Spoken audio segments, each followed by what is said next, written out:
1 week after the storm, families are still in need. I lost everything that I worked for. One woman shares her story after being displaced from her home by the tornado.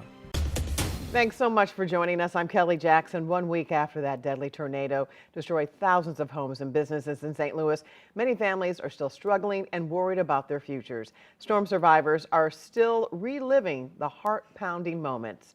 Today, 5 On Your Side's Robert Townsend met a woman who, along with her son, were sucked out of their north side home when the storm hit. Last Friday afternoon started out as an ordinary one for 64-year-old Gwendolyn Hudgens. I was in the front room on the computer, and my son was in the back in his room. Suddenly, she heard hail pounding her home near Newstead and Labadie Avenues and her 38-year-old son's shrilling screams. Mom, Mom. And as he was calling me, everything just started falling on us. Their North St. Louis home right in the path of an EF3 tornado. We made it to the front door.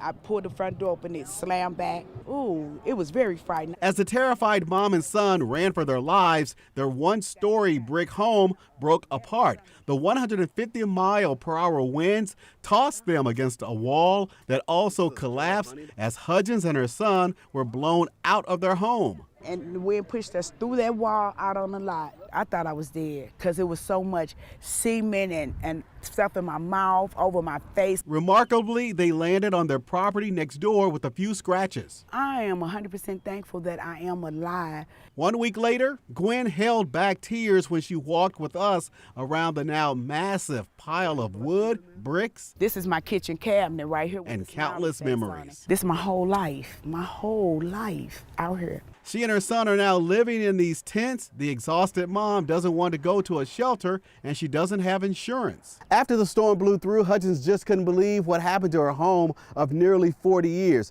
Incredibly, her purple wooden shed, where she designed her arts and crafts, had some roof damage, but as you can see, it was still standing.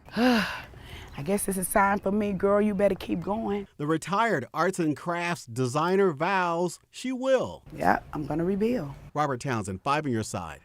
City officials also want to remind storm survivors in need of assistance to call the United Way at 211. Also, they asked to be patient because the agency is trying to help a long list of people.